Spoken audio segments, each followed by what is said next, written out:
to that. Is masking and blinding such a big deal? Yeah, of course it is a big deal, otherwise people wouldn't do it.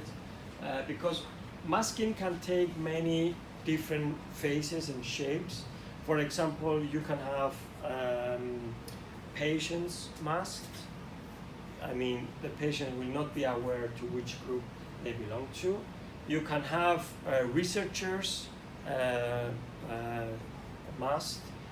You can have research assistant masked. And in the best case scenario, you can have everybody masked. So that's the best way to do it. Although, I must say here that there are conditions, research studies that you are not able to mask them. Because,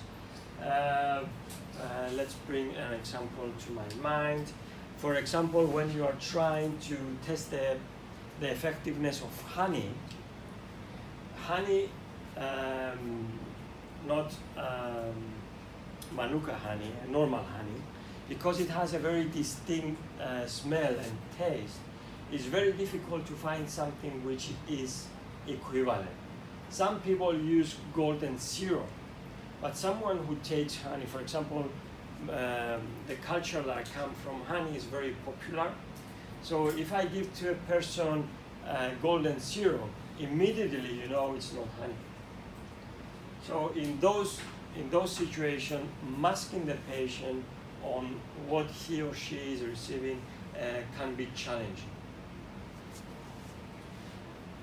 So if you have that kind of problems or possible problems, it's better to do trials which are called superiority trials.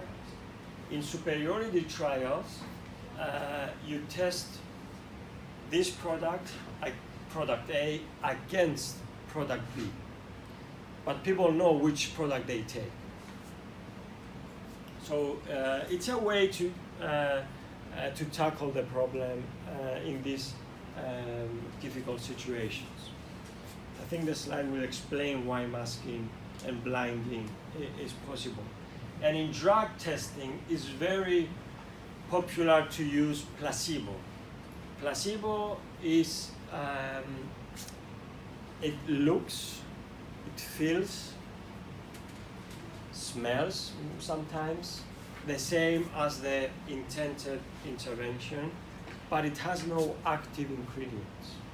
So if we are testing a pill-like medicine, it will look and feel the same, but the ingredients will be inactive. So it will have absolutely no effect on the body. And why do we use placebos?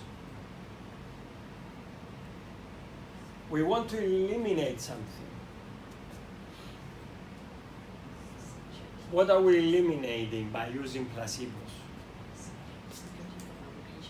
Sorry? The patient has, because if they take medication, sometimes some patient will think that they will get well. Yes, that's precisely the reason. It's the power of the mind that for some reason, if you believe that you are taking a drug, you might get better.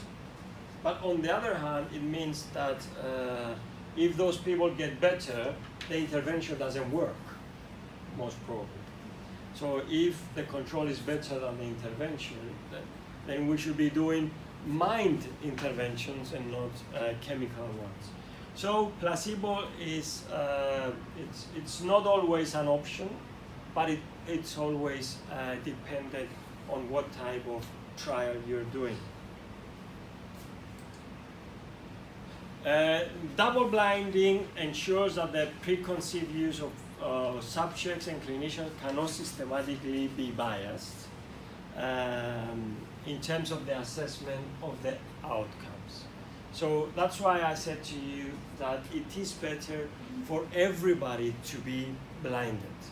So no one in the process of the study can interfere with the results in a positive or in a negative way, because both are possible. And double blind are perhaps the most popular methodological design in randomized controlled trials. But as I said earlier, it's not always possible to have double blinds. Let's move